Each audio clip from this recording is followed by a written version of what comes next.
Hey aspirants, welcome back to our channel again. So आज हम लोग बात करने वाले हैं 6 जुलाई 2022 के कुछ करंट अफेयर क्वेश्चंस के ऊपर। So let's get start the first question. And the first question is MSMEs are the largest employer in India outside of agriculture. What percentage of all workers are employed by MSMEs? Start answer of first is A which is 45%. Okay, तो agricultural के बाद अगर सबसे कोई बड़ा sector है जहाँ पे लोग एम्प्लॉयड होकर काम करते हैं तो वो MSME है. और अगर हम एक चीज़ और बोले लाइक एग्रीकल्चर, तो हम वो मतलब उसमें करते हैं जहाँ पे हमारा अपना खुद का ज़मीन होता है. ओके, लेकिन MSMEs में क्या है कि लाइक एक छोटी सी कंपनी होती है, उसमें लोगों को एम्प्लॉयमेंट मिलता है. तो सबसे ज़्यादा एम्प्लॉयमेंट अभी कहाँ मिला हुआ है? MSMEs में. ओके, अगर हम एग्रीकल्चर को अलग करते हैं तो. इसके अलावा यहाँ पे लाइक कितने लोग काम करते हैं? 1.1 crore people are working here, या फिर आप कह सकते हो पीपल आर एम्प्लॉयड हेयर. और ये पूरा मिला जुला के 45% यहाँ पे बनता है. ओके, 27 जून को आप लोग याद रखिएगा, ये है world MSME day. Okay, world MSME day, ये काफ़ी इंपॉर्टेंट है. इसके अलावा क्या है कि भाई जो ये हमारा MSME यहाँ पे है, ओके, ये काफ़ी इंपॉर्टेंट कंट्रीब्यूशन करता है हमारे इकोनॉमी को. साथ में मेक इन इंडिया तो भाई ये है ही, मतलब मेक इन इंडिया या फिर कह सकते हो आत्मनिर्भर भारत, सेल्फ रिलायंट इंडिया. इसके अलावा यहाँ पे सस्टेनेबल डेवलपमेंट में भी काफ़ी अच्छे तरीके से ये काम कर रहा है. जितने भी हमारे गोल्स हैं, 17 गोल्स हैं, इसको यहाँ पे अचीव करने में ये काफ़ी बड़े तौर पर मदद कर रहा है. Okay, next question is the total crore cross GST revenue collected in the month of June 2022 is. So right answer of second is B, which is 1,44,616 crore rupees यहाँ पे. ओके, बोला जा रहा है कि second highest monthly GST collection revenue में से एक है. क्योंकि सेकंड हाईएस्ट थी तो पहला कौन हुआ? पहला अप्रैल के महीने में आया था, लाइक सबसे हाईएस्ट उसमें आया था 1.67 लाख करोड़. तो यहाँ पे सिंपल चीज़ ये है कि GST की वजह से हमारे जो इकोनॉमी में जितना भी मतलब नुकसान हुआ था कोविड-19 के टाइम पे, वहाँ पे काफ़ी मदद कर रहा है इकोनॉमी रिकवरी करने में. ओके, एंड इसके अलावा हमें ये भी पता चलता है कि like people are paying GSTs. Okay, और उसमें मतलब जो फ्रॉड होता है वो काफ़ी कम कर रखा है लोगों ने. लाइक कुछ तो मतलब मोरालिटी भी यहाँ पे कुछ लोग कर रहे होंगे, डेफिनेट सी बात होगी.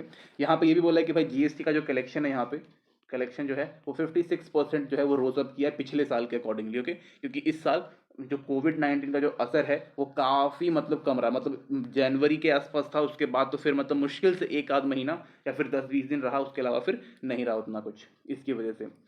Next question is Alluri Sitarama Raju was a freedom fighter from which present day state? Right answer of third is C, which is Andhra Pradesh. Okay, तो यहाँ पे एक रखेंगे. ओके, एक मिनट.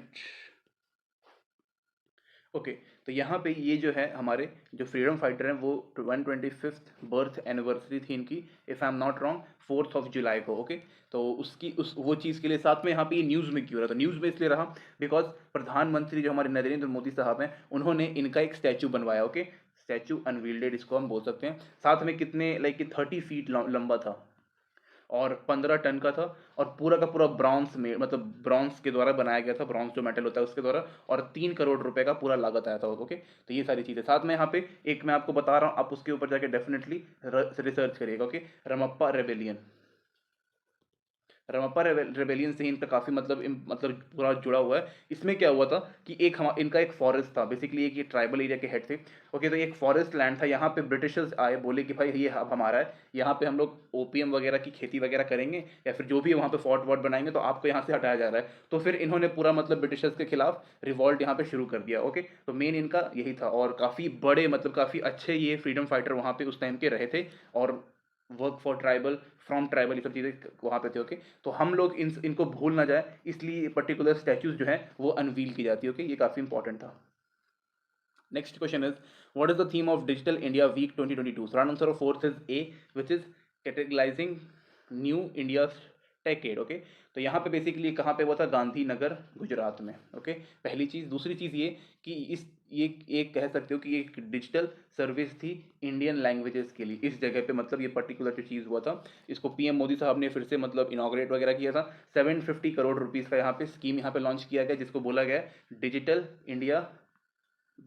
एक सेकेंड, इस चीज़ को यहाँ पे बोला गया डिजिटल इंडिया भाषाणी, यानी कि जितना भी मतलब अगर आप किसी भी एरिया में रहते हो पूरे इंडिया में, तो वहाँ पर आपका जो नेटिव लैंग्वेज है उसके थ्रू में ही मतलब जितना भी गवर्नमेंट का ऑनलाइन काम होगा वो वहाँ पे दिया गया. साथ में यहाँ पे बोला गया कि भाई वॉइस बेस्ड एक्सेस भी यहाँ पे दिया जाएगा, मतलब आप बोलोगे तब भी वो हो जाएगा.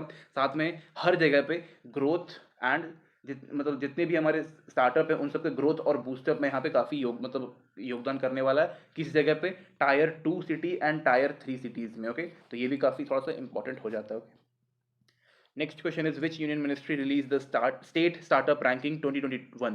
so right answer of fifth is B, which is Ministry of Commerce and Industry। इसके साथ एक चीज आप और ऐड कर लीजिए, DPIIT। ये क्या है? It's department for promotion of industry and internal trade.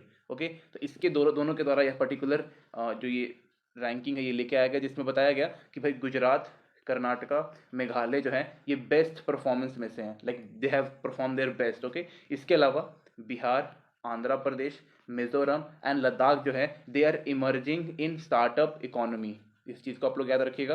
And यहाँ पे लाइक महाराष्ट्र भी है, केरला भी बोला गया कि भाई they are the best one. Okay, इसके अलावा ये भी है कि यहाँ पे मतलब इस पर्टिकुलर रैंकिंग को कैसे निकाला जाता है, तो यहाँ पे कुछ 7 अलग अलग सेक्शंस हैं जिसके अकॉर्डिंगली यहाँ पे निकाला जाता है। ओके, 7 सेक्शंस आते हो, तो इसमें मैं कुछ आपको बताऊंगा। पहला चीज़ है access to market, entrepreneurship, institutional support, funding and mentorship. ये तो यहाँ पे कुछ मैंने बताया, लेकिन इसके अलावा और भी 2-3 चीज़ें हैं। ओके, ये भी आप लोग याद रखिएगा, काफ़ी इंपॉर्टेंट है ये चीज़ की ये report. Next question is Lisbon declaration which was seen in the news is associated with which conversation of which entity? Right answer of sixth is C, which is ocean. Okay, तो basically Lisbon declaration जो है वो ocean से यहाँ पे मतलब ocean के लिए लेके आया गया था। तो अभी हाल ही में यहाँ पे यूएन ओशियन कॉन्फ्रेंस 2022 अभी हुआ था। कहाँ पर? If I am not wrong ये शायद पोर्चुगल में हुआ था। ओके, एक बार प्लीज क्रॉस चेक कर लीजिएगा। ओके, तो यहाँ पे बोला गया our ocean, our future, our responsibility. Okay, यहाँ पे बताया गया, साथ में बोला गया कि भाई यहाँ पे +150 कंट्रीज ने जो है यहाँ पे मतलब इस चीज़ को एग्री किया। बोला है कि ठीक है भाई, हम लोग लिस्बन डिक्लेरेशन को मानेंगे, हमारा जो ओशियन है उसको हम लोग साफ रखेंगे, क्लीन करेंगे, और जो भी उसमें कुछ भी चैलेंजेस है उसको हम लोग फेस आउट करेंगे। ओके, यहाँ पे जितना भी ओशियन इमरजेंसी का सिस्टम है वो भी हम लोग लगाएंगे कि भाई कोई भी यहाँ पे इमरजेंसी नहीं आनी चाहिए, और अगर आ जाएगी तो उसको हम लोग साथ में मिलके टैकल करने वाले हैं। लेकिन लिस्बन डिक्लेरेशन में यहाँ पे एक चीज़ और बोला गया कि यहाँ पे उन कंट्रीज़ के लिए ज़्यादा चैलेंजिंग है जो अभी डेवलपमेंट फेज में है या फिर लीस्ट डेवलप है, स्पेशली जो स्मॉल है या फिर जो आइलैंड कंट्रीज हैं। ओके, तो यहाँ पे उन लोगों को प्रॉब्लम आएगी, तो हम उनको भी यहाँ पे सबको सपोर्ट करने वाले हैं। Next question is Kai chutney made of weaver and is popular food made in which state? Right answer of seventh is B, which is Odisha. Okay, तो आगे बात करते हैं। तो यहाँ पे एक मयूरभंज नाम का एक डिस्ट्रिक्ट है। ओके, ये पर्टिकुलर चटनी जो है वहीं पे ये मिलती है। ओके, या फिर आप कह सकते हो इवन ये जो वीवर एंड है वो भी यहाँ पे ही मिलता है। ओके, ओडिशा में पर्टिकुलरली मयूरभंज डिस्ट्रिक्ट में। Okay, district. ओके, यहाँ पे बोला गया कि भाई may be in future, like अभी ये प्रोसेस में चल रहा है कि भाई ये जो पर्टिकुलर चीज़ है इनका ये लोग जीआई टैग ले सकते हैं। जीआई टैग मतलब क्या होता है? Geographical indication. Okay, geographical indication ले सकते हैं। इससे यहाँ पे ये होता है कि जो ये पर्टिकुलर चीज़ है ये रजिस्टर हो जाता है किसके नाम पे? ओडिशा के नाम पे। ओके, तो ये भी काफ़ी अच्छी बात है। इंडिया में बहुत सारे जोग्राफिकल इंडिकेशंस हैं, आप उनको पढ़ सकते हो और अपने स्टेट का जान सकते हो। Okay, next question is which has recently inaugurated the century year celebration of national dairy research institution? Right answer of eighth is C, which is union minister of agriculture and farmer welfare Narendra Singh Tomar sahab. Okay, कहाँ पे हुआ? करनाल इन हरियाणा। सबको पता है करनाल कहाँ पे? हरियाणा में। Okay, नाम सबने सुना होगा। तो ये कह सकते हो कि इंडिया जो है वो नंबर 1 पोजीशन पे आया हुआ है पूरे वर्ल्ड में। किस चीज़ में? एग्रीकल्चरल प्रोडक्ट्स को प्रोड्यूस करने में। ओके, इस चीज़ का याद रखिएगा। साथ में इंडिया जो है वो टॉपर रहा है किस चीज़ में? मिल्क प्रोडक्शन में। तो इसलिए यहाँ पे बोला गया है कि भाई हमें यहाँ पे क्वालिटी जो है वो मेंटेन रखना पड़ेगा, बिकॉज अभी हमारे लिए काफ़ी ज़्यादा मतलब कि हम लोग हार्डवर्क करके इस पर्टिकुलर पोजीशन के ऊपर आए हैं और हम इसको गंवाना नहीं चाहते।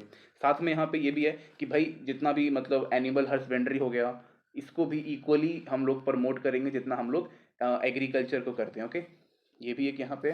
साथ में यहाँ पे जितना भी फार्मर्स थे या फिर जितने भी साइंटिस्ट थे, साइंटिस्ट, रिसर्च साइंटिस्ट, दोनों ने मिलकर यहाँ पे एक अच्छा खासा कंट्रीब्यूशन किया है इस पर्टिकुलर पोजीशन को एक्वायर करने में। ओके, तो यहाँ पे ये सारी चीज़ें हुई है। नेशनल डेयरी इंस्टीट्यूट जो है, रिसर्च इंस्टीट्यूट, ये भी काफ़ी ज़्यादा हेल्प करेगा क्वालिटी को मापने में। ओके, ये भी आप लोग याद रखिएगा। Next question is who has been appointed as a Speaker of Legislative Assembly of Maharashtra recently? Right answer of B is ninth is B, which is Rahul Narwekar. Okay, तो ये जो हैं ये वहाँ के लेजिस्लेटिव असेंबली के स्पीकर बन चुके हैं। यहाँ पे कुछ मिनिस्टर्स के नाम काफ़ी इंपॉर्टेंट है। पहले सीएम साहब एकनाथ शिंदे, स्पीकर हो गए, यहाँ पे आपको लिख दिया मैंने। इसके अलावा यहाँ के होम मिनिस्टर हैं, उनका आपको नाम जानना है, और एक दो और हो सकते हैं, उनका आपको नाम जानना है। इसके ज़्यादा और मतलब कहीं और से पूछा नहीं जाएगा। मेनली यहाँ पे और क्या हो सकता है, डिप्टी सीएम का नाम पूछ लिया जाएगा आपसे। तो ये कुछ यहाँ पे इंपॉर्टेंट पोर्टफोलियोज हैं। Okay, next question is where will the conference of food and nutrition security be organized in India recently? So right answer of 10th is B, which is New Delhi. Okay, तो न्यू दिल्ली में यहाँ पे हुआ था किस चीज़ के लिए, to strengthening the food and their nutrition.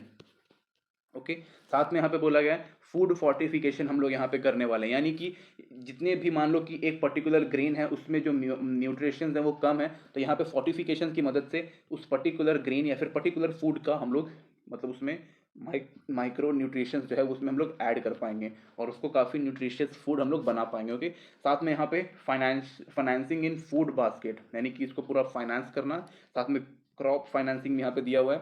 उसके अलावा यहाँ पे बोला है कि भाई पब्लिक डिस्ट्रीब्यूशन सिस्टम में पीडीएस में हम लोग काफ़ी सारे रिफॉर्म्स लेके आने वाले हैं जिसमें हर इंसान को न्यूट्रिशियस फूड मिल पाएगा। ओके, काफ़ी कम दामों पे, ये भी काफ़ी इंपॉर्टेंट था। और न्यूट्रिशन सिक्योरिटी मतलब यही है कि सबको मिल जाएगा, वेस्ट ना हो, ये सारी चीज़ें। Okay, next question is recently Greenko has टायर्ड with which IIT to set up a continuing science school. So right answer of 11th is C, which is IIT Hyderabad. तो यहाँ पे आईआईटी हैदराबाद मिलके ग्रीन को के साथ यहाँ पे एक स्कूल सेटअप करने वाला जिसका नाम है ग्रीन को school of sustainable science and technology. इसका ये फुल फॉर्म है, मतलब शॉर्ट फॉर्म है SGSST। ओके, इसके यहाँ पे क्या बात होने वाला है, तो पहले हम ग्रीन को के बारे में बात करेंगे। ग्रीन को जो है ये एक मेजर प्लेयर है रिन्यूएबल एनर्जी में। ओके, ये भी आप लोग याद रखिएगा। साथ ही में ये एक ऐसा स्कूल, मतलब एक कह सकते हो कि एडवांस लर्निंग स्कूल बनने वाला है जिसके अंदर क्लाइमेट चेंज के बारे में पढ़ाया जाएगा, आर्टिफिशियल इंटेलिजेंस, स्पेस इकोलॉजी या फिर टेक्नोलॉजी के ऊपर बात की जाएगी। ओके, इसके अलावा एनर्जी ट्रांजिशन, इसके अलावा इकोनॉमी में यहाँ पे मतलब कैसे भी इकोनॉमी को हम करके री रेगुलेशन या फिर रेगुलेट द इकोनॉमी कैसे होता है, ये सारी चीज़ों के यहाँ पे बारे में बताया जाएगा। ओके, तो ये भी काफ़ी इंपॉर्टेंट था। साथ में ये काफ़ी मतलब ऐसा फर्स्ट स्कूल है जहाँ पे ये सारे टॉपिक्स के ऊपर बच्चों को पढ़ाया जाएगा फ्रॉम इनिशियल लेवल। ओके, ऐसा नहीं कि भाई एकदम से ही शुरू कर दिया जाएगा। So next question is which has recently been recognized as the most preferred workplace of 2022? Right answer of 12th is B, which is NTPC. NTPC का फुल फॉर्म क्या होता है, national thermal power corporation. Okay, तो इसके अंदर ये बोला गया कि भाई ये मोस्ट प्रेफर्ड वर्क प्लेस है 2022 के हिसाब से। ओके, वाई, बिकॉज यहाँ पे मैक्सिमम एम्प्लॉयमेंट वेलबींग होता है। ओके, साथ में यहाँ पे इंगेजमेंट भी है, प्रोडक्टिविटी भी है, इसके अलावा यहाँ पे मीनिंगफुल कोलैबोरेटिव एंड इंस्पायरिंग माहौल मिलता है। इसके अलावा और भी कई सारी चीज़ें बताई गई जैसे कि work flexibility, diversity and equality रहता है। साथ में यहाँ पे पर्टिकुलर इंसान को यहाँ पे ग्रोथ भी मिलता है, साथ में रिवॉर्ड भी मिलता है कोई भी अच्छा काम करने के लिए। इसलिए लोग जो है वो एनटीपीसी ज्वाइन करना ज़्यादा प्रेफरेबल समझते हैं। ओके, काफ़ी सही है, एनटीपीसी जो है वो काफ़ी अच्छा खासा काम कर रहा है इन रिन्यूएबल एनर्जीज। ओके, यहाँ पे बोला गया है 60 गीगावाट का इनका टारगेट है 2032 का। ओके, तो ये भी आप लोग याद रखिएगा, काफ़ी ज़्यादा इंपॉर्टेंट कभी कभी हो जाता है। Okay, next question is who has recently won the title of Femina Miss India 2022? Right answer of 13th is A, which is Sini Shetty. Okay, ये कहाँ से, ये कर्नाटका से।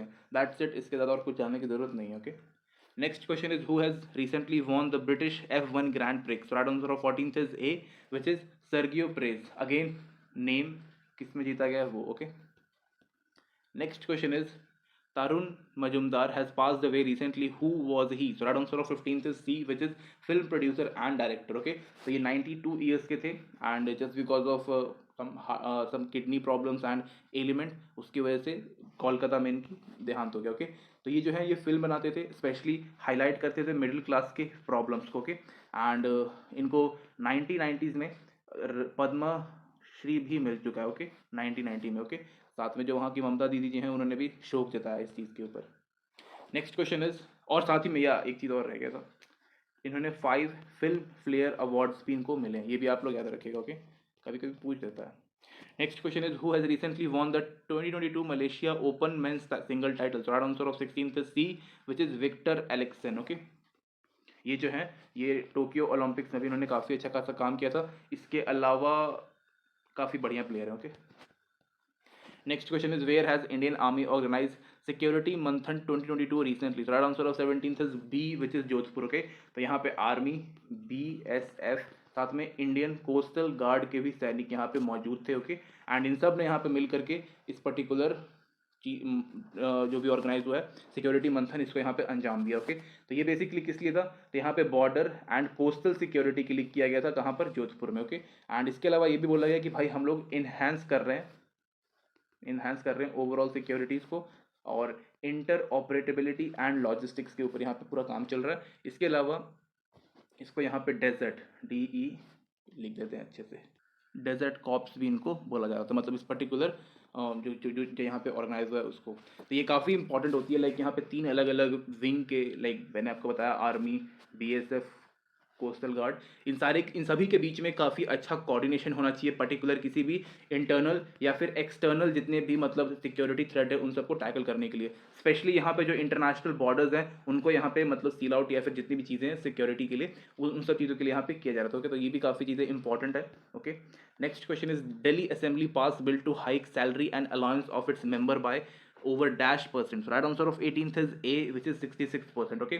तो यहाँ पे दिल्ली गवर्नमेंट ने एक बिल जो है वो पास आउट कर दिया है। एंड यहाँ पे बोला गया कि भाई जितने भी हमारे लॉ मेकर्स हैं उनकी जो सैलरी है वो थोड़ी कम है, तो उन्होंने बोला है कि भाई इसको इंक्रीज करना, तो किस किस की, मिनिस्टर की, MLAs, wait a second, ministers, MLAs, speaker, deputy speaker, leader of opposition in assembly, okay. तो इन सब लोगों का बोला गया कि भाई इन सब का बढ़ाना है, तब कितना, 66%, ओके।